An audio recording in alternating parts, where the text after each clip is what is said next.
Hello, today we will guide you through how to fix Wispr Flow mic not detected. Simple tutorial.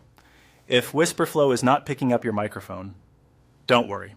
In many cases, the issue comes down to the app's input settings or your computer's microphone permissions. We'll walk through the simplest way to check both, so you can get Wispr Flow working again. Start by opening the Wispr Flow app on your computer. Once the app is open, look to the bottom left area of the screen and click on Settings. This is where you can manage the app's main preferences and adjust the way Wispr Flow interacts with your system. After entering Settings, click on General.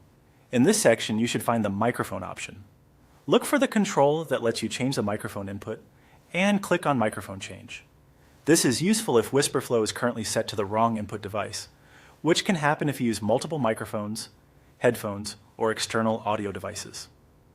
Next, click on Auto Detect. This tells Wispr Flow to automatically search for and select the best available microphone connected to your computer.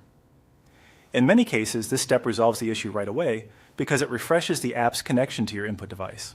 After selecting Auto Detect, give the app a moment to update and check whether your microphone is now being recognized. If it's still not working, the next step is to check your computer's system settings.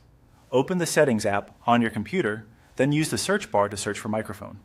This should take you to the privacy or permissions area related to microphone access. Once you're there, make sure microphone access is turned on for Wispr Flow. If access is disabled, the app may be installed correctly and appear to be working, but it still won't be able to hear anything from your microphone.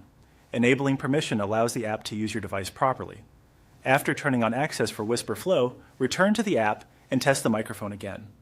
If needed, you can repeat the auto detect step once more to help the app recognize the newly enabled permission. As a final tip, if you use an external microphone, make sure it's properly connected before launching Wispr Flow, since some apps detect audio devices more reliably at startup. That's it. By checking the microphone selection inside Wispr Flow and confirming system microphone access on your computer, you can usually fix detection issues quickly and get back to using the app smoothly.